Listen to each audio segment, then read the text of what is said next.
Bonjour. Bonjour.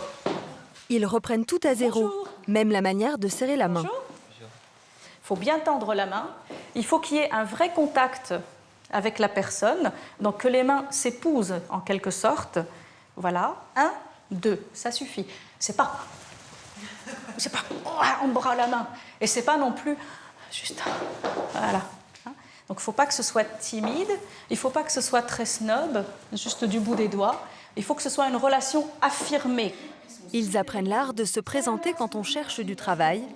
Et il y a encore du chemin à faire. Un regard professionnel, présent. Moi, ma sœur, je la vois, on ne pas trop, je la prendrai pas. Celui-là, il est déchiré, ça fait racaille un peu, ça c'est sûr. Et toi? Non, mais moi, je compte pas, là, je crois. T'es pas décontracté, t'es gars, laisse tomber, quoi. Même si elle plaisante, Sarah, 20 ans, mise beaucoup sur cette formation, qui a également pour but de soigner la démarche. Tu lèves un petit peu la tête, voilà, c'est mieux. Pas trop non plus, hein, c'est pas le service militaire. Voilà. Tu vois, ça fait, voilà, c'est ce qui fait peur aux employeurs, ce côté un peu nonchalant, un peu mou. Moi, je traîne les pieds aussi. C'est les chaussures. Je marche toujours comme ça. Ouais. Plus vous êtes mou, plus vous êtes connoté, hein, fille ou garçon, hein, plus vous roulez des mécaniques et plus voilà, vous ressemblez aux jeunes des cités et plus on continuera à renforcer ces stéréotypes, ces images qu'on a de vous. Pendant plusieurs semaines, Sarah va batailler pour ne plus ressembler à une gamine de cité, avec cette manière d'être qui rebute tellement les employeurs. Car dans les quartiers sensibles de toute la France, les jeunes souffrent d'un double handicap pour trouver un emploi. D'abord, ils sont souvent peu qualifiés. 1 sur 4 sort de l'école sans aucun diplôme, pas même un BEP. Mais ils souffrent aussi de leur look et de leur façon de parler. Quand on arrive à un entretien d'embauche, s'ils voient qu'on vient d'un quartier ou un truc comme ça, où on ne sait pas bien parler, ou on dit des mots familiers, eux ne vont pas aimer et ils vont tout faire direct pour nous mettre mal. Sarah, qui cherche un job dans la restauration, va devoir surmonter ses préjugés.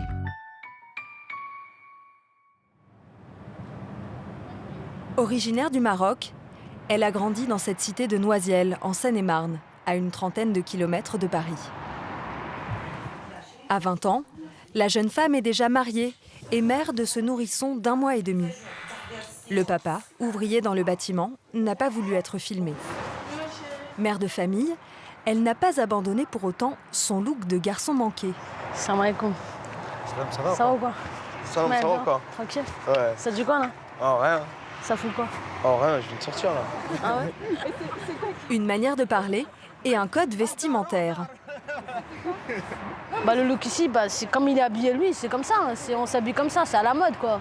Ouais, des petites chaussures propres, vite fait, un petit jean normal, une petite veste tranquille. Enfin, on est habillé simple et tranquille, quoi. Voilà. Ça aussi, c'est à la mode.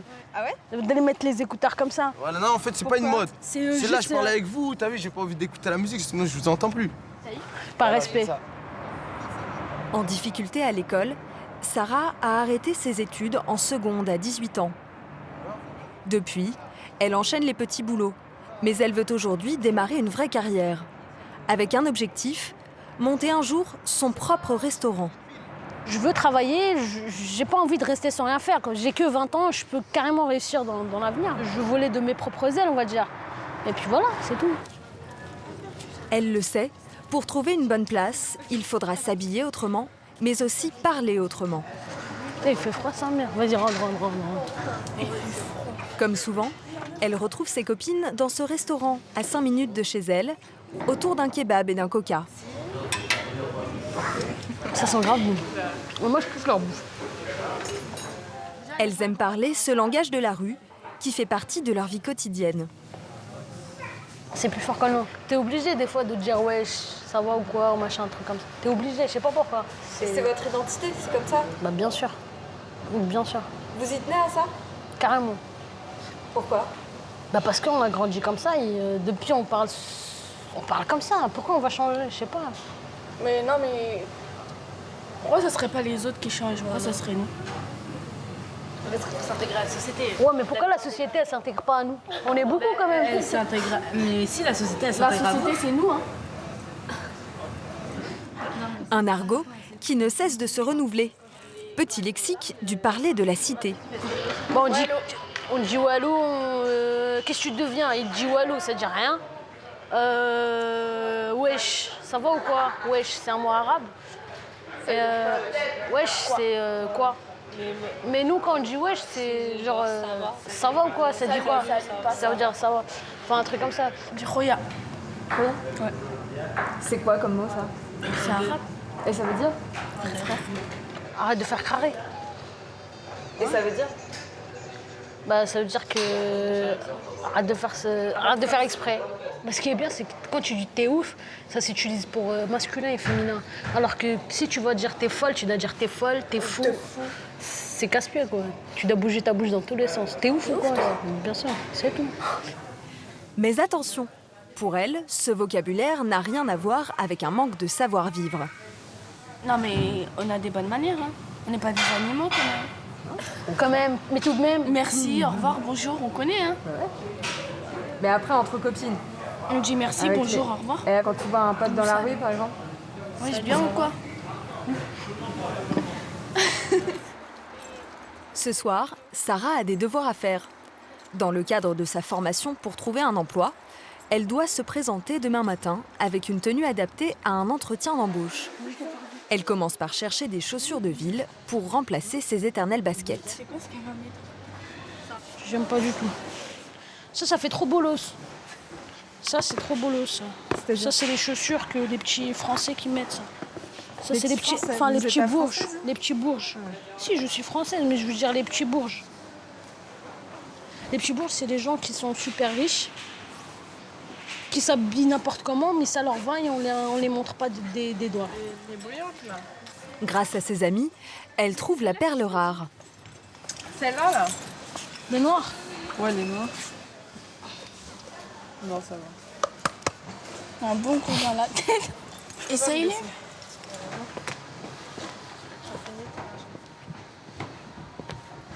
Ça fait pas moche, hein? C'est bien ou pas? Bah genre moitié professionnel, moitié La cité. racaille. Des racailles. Pour moi, c'est un grand effort là déjà. Mettre ça, c'est... Je pense que le jour où je passerai à ça, Ça, c'est beau. C'est moche. Hein. là, je deviendrai vraiment femme de la tête aux pieds. C'est où? Depuis toujours, elle cultive un style masculin qui, selon elle, la protégerait des remarques des garçons de son quartier. Cette couleur-là.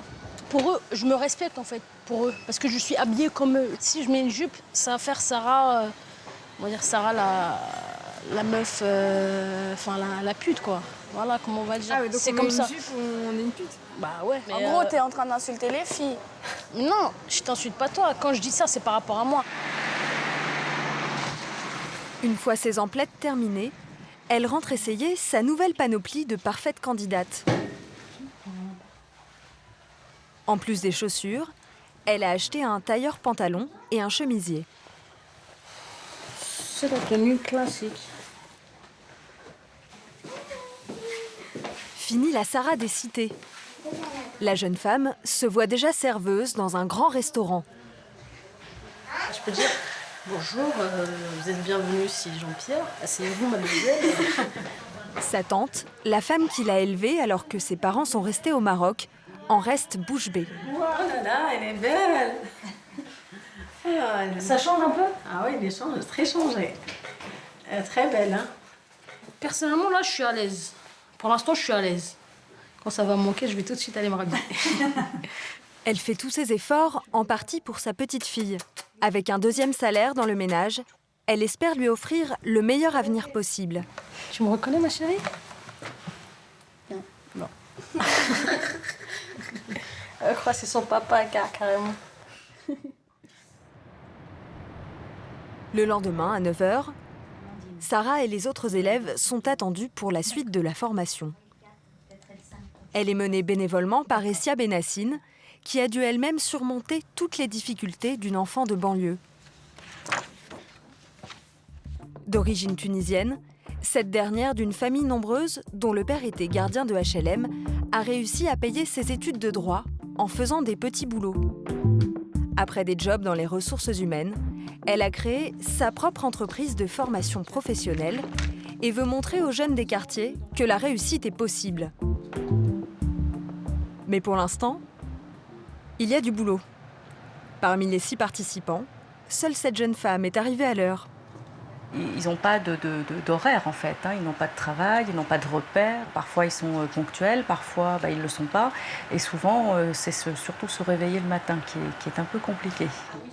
Avec son assistante, elle en est réduite à les appeler un par un.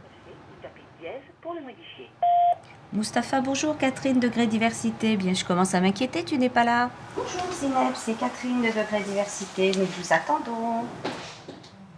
Après avoir envoyé un SMS d'excuses à 11h du matin, Sarah et sa petite bande débarquent tranquillement avec 4 heures de retard.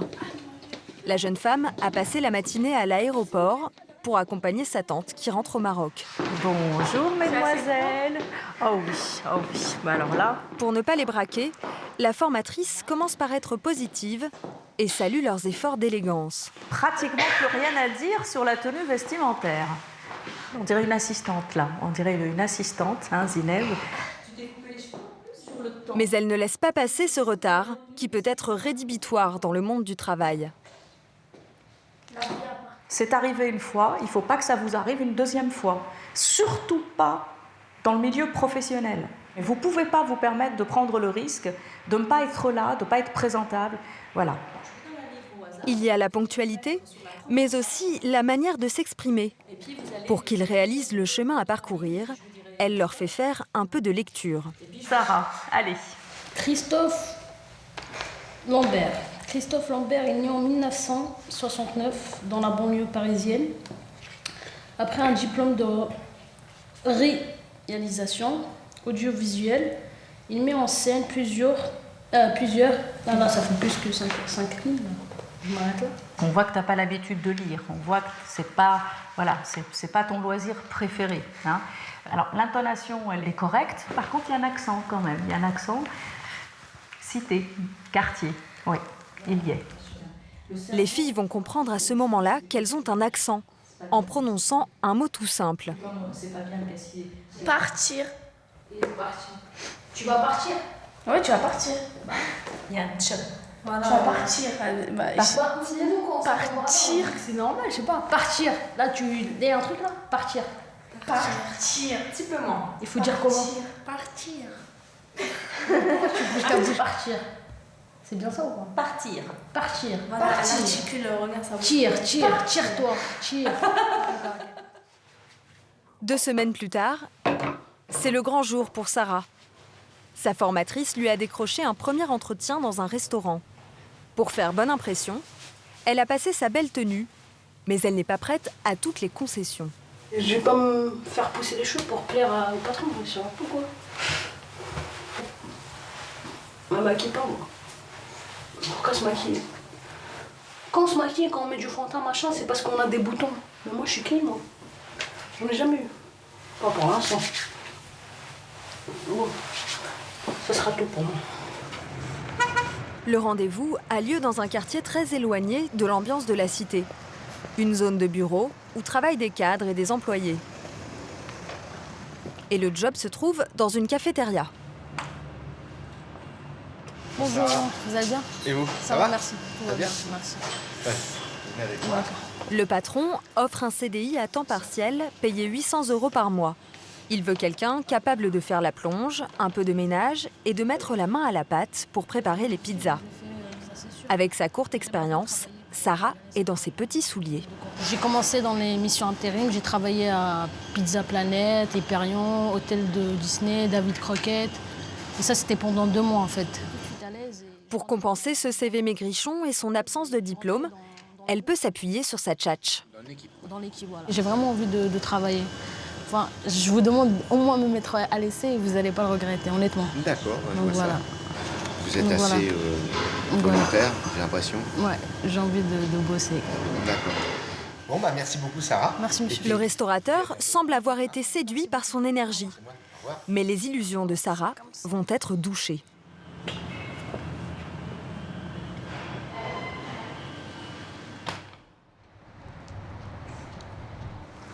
10 jours plus tard, elle est abattue. C'est même pas lui qui m'a appelé. C'est moi qui arrêtais pas de l'harceler un peu. Et quand je l'ai eu au téléphone, il m'a dit ouais, bon Sarah, je vais te fondre avec toi, nanani, nanana. Je te prends pas, j'ai pas besoin de toi. Point. C'est les 2 mots qu'il m'a dit. En fait, il m'a vendu du rêve pour rien. Et puis voilà, ça m'a un petit peu choquée. En réalité, le patron a un peu tiqué sur sa coiffure et son allure générale. Mais surtout, faute d'activité suffisante, il n'a finalement pas créé le poste. Bonjour, Assia. Attends. Et Sia, la formatrice, doit ramasser les pots cassés. Tu es défaitiste, tu te mets des barrières, tu n'as pas confiance en toi. Mais si, j'ai confiance en moi. Mais... Serre-toi un bon plat de confiance et d'estime de toi-même. Tu verras que les autres, ils seront inspirés, ils auront envie de faire la même chose, c'est-à-dire de croire en toi. Sa coach lui propose de se présenter à un autre poste, cette fois-ci dans une cantine municipale. Mais Sarah redoute ce nouvel entretien. Là, si tu veux qu'on parle, tu me poses dans une cuisine. Pas avec un stylo et un papier, c'est pas mon truc. Je suis d'accord avec toi que je dois être représentable. Donc, il faut qu'on te mette sur le terrain. Voilà, moi ce que je demande. Voilà ce que tu diras à ton recruteur. Voilà, c'est ce que je veux, moi. Envoyez-moi et vous verrez qui je suis. C'est ce que je préfère, vous être sur le terrain. Que je suis. J'ai confiance pour l'instant. Et oui, je vais continuer, je vais être motivée, mais on verra bien ce qui va se passer à la fin. Bonne continuation. Merci, Assia. Bon travail. Merci. Et à très bientôt. Et je vais être fière de toi. 3 jours plus tard, grosse surprise. J'ai mis du rouge à lèvres. Et pourquoi? Pour faire plus féminine. Ah, donc vous avez un petit peu écouté les conseils qu'on vous a donnés? En espérant que ça marche, oui. Pour se donner du cœur avant son 2e entretien, elle sort son petit gris-gris, la photo de son bébé. J'ai toujours mon petit téléphone, que je regarde son petit sourire qui me donne la force de tout affronter. Le travail en question est un contrat d'avenir de 3 ans, subventionné par l'État. C'est la nouvelle version des emplois jeunes. Bonjour, monsieur Le. Et pour l'obtenir, il faut montrer sa motivation. La jeune femme est reçue par un cadre administratif qui a remarqué son effort de présentation. Mais elle semble très impressionnée par cette ambiance officielle. Vos motivations? Alors, pourquoi la restauration? Ce qui motive le plus, c'est d'acquérir en fait de l'expérience dans le domaine de la restauration durant ce contrat d'avenir. Et parce qu'en fait, j'ai un objectif par suite, c'est de faire mon propre restaurant. Sarah ne s'emballe pas. Ils sont une vingtaine à postuler pour cet emploi.